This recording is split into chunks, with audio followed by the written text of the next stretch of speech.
Alam nyo naman na siguro kung ano tong lulutuin ko, ano. So dahil alam nyo naman na, wag na nating ituloy.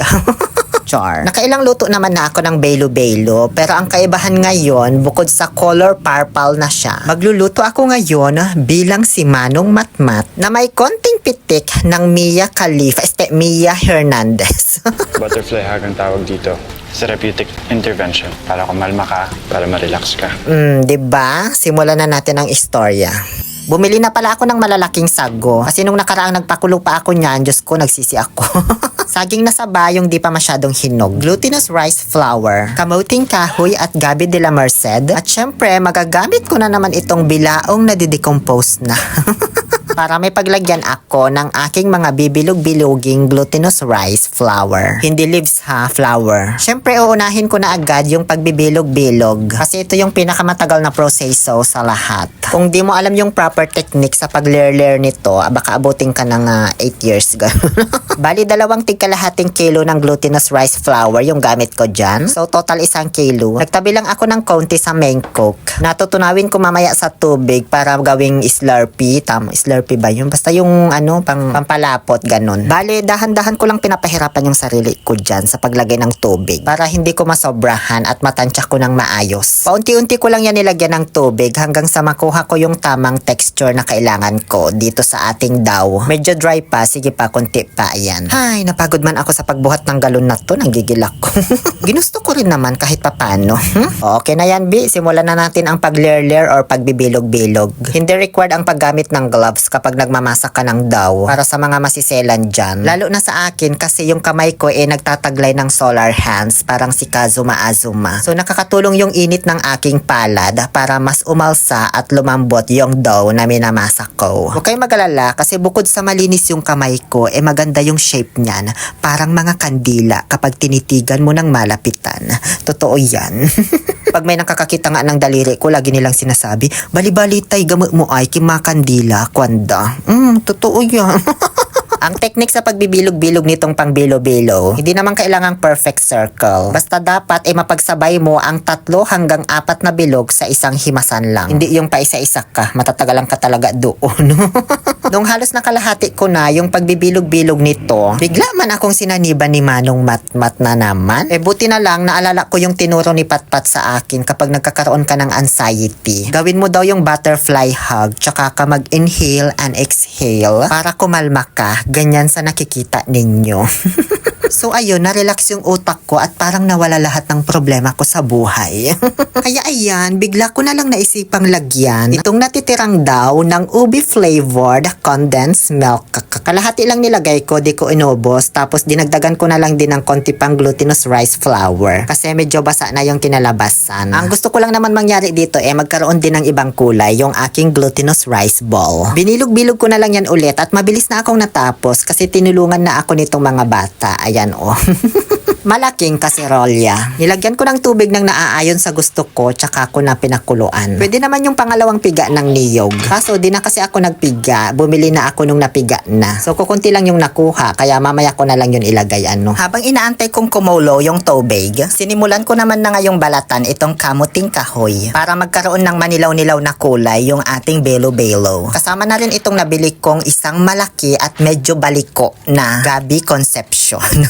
Ang laki niya, no? Kaya isang piraso lang binili ko. May mga iba hindi naglalagay ng gabi sa bilo-bilo kasi makati daw. Siguro hindi nyo lang napakuluan ng maigi kaya makati. Pero ako gustong-gusto ko ng gabi sa bilo-bilo kasi parang ito yung nagbabalance ng lasa ba. Kasi hindi siya matamis, hindi siya maalat. Yun bang kapag matamis tapos kinagat mo to mababalance yung lasa ng kinakain mo, ganon. O syempre, matapos kong balatan at hugasan, pinaghiwa-hiwa ko na yan sa kung anong gusto ko na size. Hindi sa kung anong gusto mo dahil hindi ikaw ang magdedesisyon dito sa luto ko.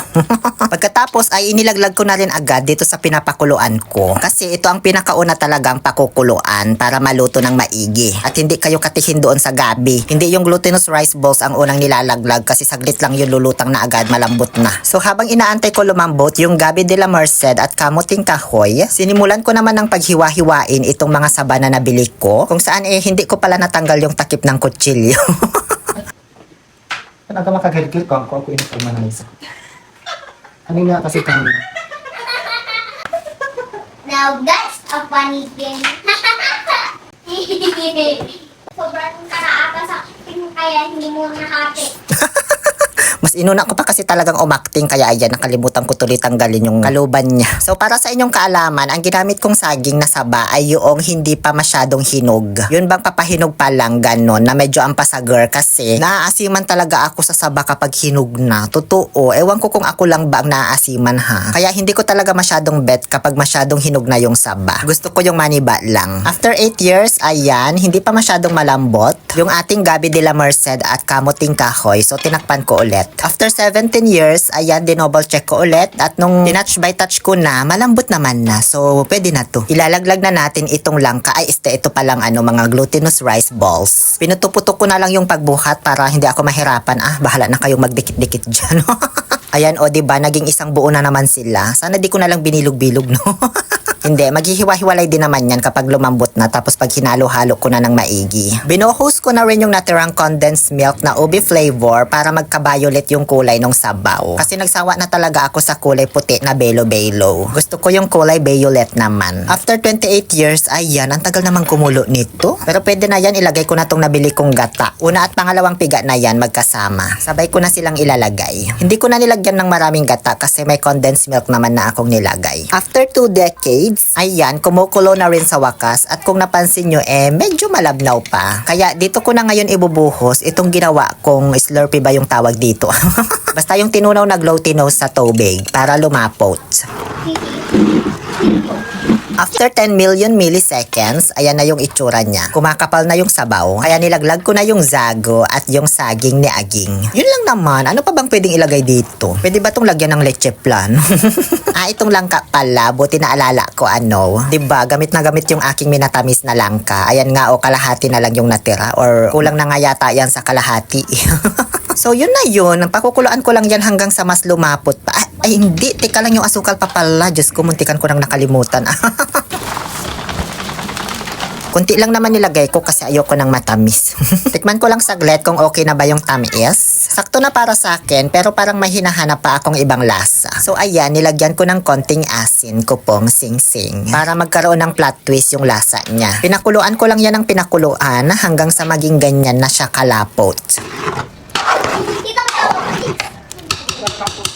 Okay na to, tumabi ka dyan Sam, baka maluyakan ka. Kung napapansin nyo marami akong tab dyan na nakadisplay kasi bebenta po natin ito. Para mag-order, puntahan nyo lang ang Luto Na by Hazel Chefy. Charot! Hoy, baka doon kayo mag-order, wala siyang bilo-bilo doon Ipapamigay ko po ito sa mga followers ko na hindi maaarte. Kasi nga nung nakaraan, diba, nagluto ako ng biko, dinisplay ko sa tapat ng bahay namin. Wala mang nagpunta para kumain. So ngayon, ako na po yung mismong magdidistribute sa kanila. Nakakahiya naman, kaya ihatid ko na lang. Ako na yung nag-adjust para sa inyo. Hindi ko naman na binidyohan yung mga inabutan ko na followers ko. Kasi baka sabihin ginagamit ko sila para sa content, ganon. Alam nyo naman dito sa social media, kapag nagbigay ka tapos pinost mo, may masasabi. Tapos kapag hindi ka naman nag-post habang namimigay, may masasabi pa rin. So saan ako lulugar, be?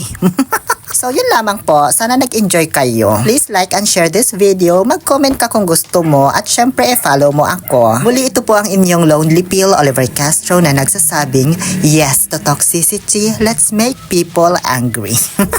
Nga pala, may nabidyohan lang akong isa kasi pinilit niya talaga ako, be. Sabi niya, bidyohan mo ako, sige na, para makasali ako sa vlog.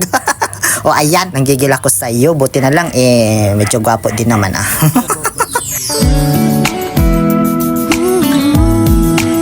O siya, sige na.